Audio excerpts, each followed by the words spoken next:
lovely people. My name is Roseanne and I'm coming to you once again from the Cavern of Chaos. And today we're going to be talking about Pachanga rhythm as demonstrated by Kalani of World Drum Club. I'll put a link in the description to that video. But first I want to talk about how I made the backing track up.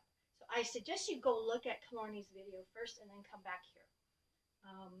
Anyway, so I'm using a Boss RC-500 Loopstation to create my backing tracks. Kalani, if you know, uses the Boss RC-505 Mark II, of course, and that's a machine that wouldn't look out of place on the ISS or even the Enterprise D. It's pretty fancy. Mine, this cracks me up actually, looks like, something off a 1950s mad scientist workbench. It's got this awesome mid-mod vibe to it. All the buttons and dials and sliders and little blinky lights and stuff. This thing is awesome. I love it. I'm not going to give a tutorial on this because there's millions of them out there. Google, YouTube, Boss RC-500, you'll find all sorts of help on how to use this. That's how I learned. So here is what the backing track sounds like. And I'm going to just push the play button.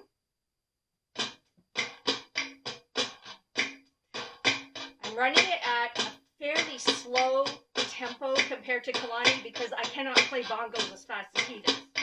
So that's why this sounds a little slow. It should be faster, more lively. But there are 3 instruments looped on this track. Clave,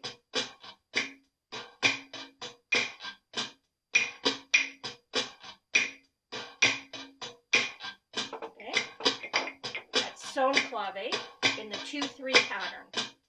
The next instrument is the Wiro.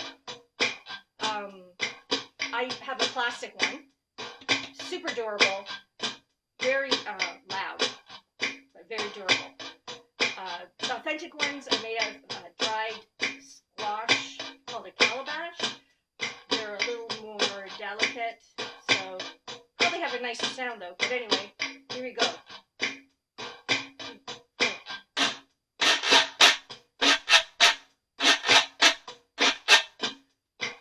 Wiro pattern. Finally, there's a cajon pattern. Usually this pattern would be played by the timbales, which are the 2 drum sort of flash, not bongos, timbales, something different. T-I-M-B-A-L-E-S. Look it up. But I'm playing on a cajon, and if you don't know what a cajon is, it's time you learn. Here it is. It's a box, right? Probably the only instrument, hello, I'm here, the only instrument you sit on to play. You just tap the surface. So, cajon, whoops, here we go, I'm back. So, the pattern is,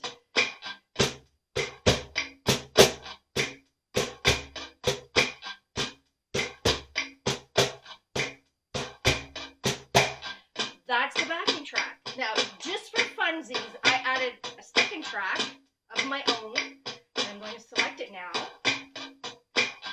So now I've selected track 2 by pushing the track select button. I'm going to play it along with this one. So I've got maracas, and I added a little bit of flute. I'm using for my, well, this would get too loud, isn't it? Let's turn this down a bit. Okay, that's my backing track for the Pachanga rhythm, which is played on congas. We'll get there soon.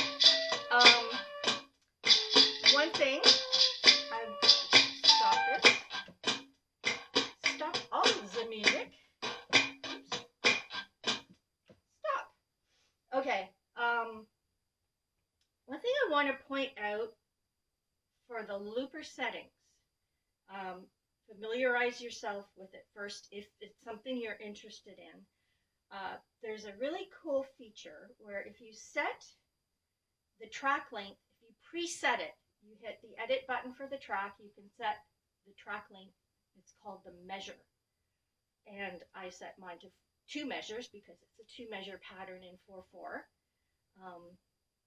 When you then record your first track, just on the first loop, it will play 2 measures of music and then stop and go back to playback mode. So it will automatically stop after the first loop. After that, you can overdub as many times as you want. Another really cool option is under the rhythm button, you click the on-off, you long hold the on-off button, you'll get a parameter, if you scroll through, called rep count, which is also very cool because, again, on the very first loop that you're recording, it will play 1 measure of a metronome in whatever time signature you've picked. So that means on the first measure you recorded, you've got this kind of nice little bookends to it that will help you get, and if you're like me, you need all the help you can get. You get that first loop nicely set, and then afterwards you just overdub and overdub. And so that's what I wanted to tell you about the backing track. Also, I will put complete description in the comments or in the description section for all of the settings that I've used to make this loop. And next, in the next video, we're going to talk about how I learned to play the Pachanga rhythm, my strategies and techniques for learning new drum patterns. I hope this is helpful. I'll see you soon.